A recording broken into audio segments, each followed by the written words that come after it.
ఆషాఢమాసం అనంగానే మనకి మొదటిగా గుర్తొచ్చేది గోరింటాకు. ఆషాఢమాసంలో అమ్మవారు పుట్టింటికొచ్చిందంటారు.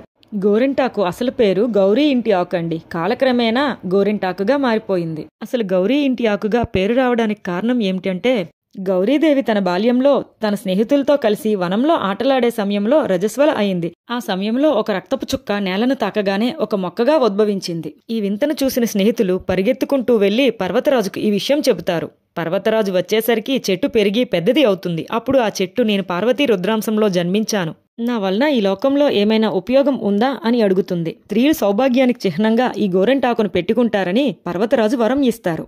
అవును, ఇంతకీ మీరు గోరింటాకులో ఏమేం వేసి రుబ్బుతారు? మా అమ్మ అయితే చింతపండు, మజ్జిగ, నిమ్మకాయ వేసి రుబ్బుతుంది. నా చిన్నతనంలో అయితే ఇటుక రాయిని కూడా వేసి రుబ్బేవారు. మనం అసలే డ్రాయింగ్ ఆర్టిస్టులం కాదు కదా, ఒకటి సొట్టగా ఒకటి గుడ్డిగా వస్తుంది. అందుకనే ముందుగా పెన్తో గీసుకున్నా, దాని తర్వాత పైన గోరింటాకుతో పెట్టుకున్నా. గోరింటాకు పెట్టుకోవడమేమో కానీ గోరింటాకు పెట్టుకున్నాక ఎక్కడ లేని దురదలు వస్తాయి కదా. అమ్మా అక్కడ గోకు, అక్క ఎక్కడ సర్చ్ చేయని అప్పుడే వస్తుంది. అమ్మయ్యా, నాది ఫైనల్ గా కంప్లీట్ అయిపోయింది అనుకునే లోపు నా చిట్టు తెలివి వచ్చింది. అమ్మా నాకు కూడా పెట్టు అంటూ. ఫైనల్ గా నేనైతే ఇలా డిజైన్ చేసేసుకున్నా. ఇది ఓల్డ్ డిజైన్ అనుకోకండి, ఎలా ఉందో కామెంట్ చేయండి. నా చిట్టు తెలిది చిన్న చిన్న చేతులు కాబట్టి డిజైన్ ఏం వేయలేదు. ఇలా చందమామ పెట్టేసి చుట్టూ చుక్కలు పెట్టేసి విడిచిపెట్టేశాను.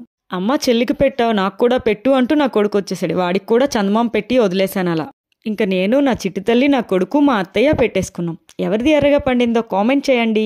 అండ్ ఈ ఆషాఢ మాసంలో మీలో ఎంతమంది గోరింటాకు పెట్టుకున్నారు? Okay guys, bye bye, thank you for watching.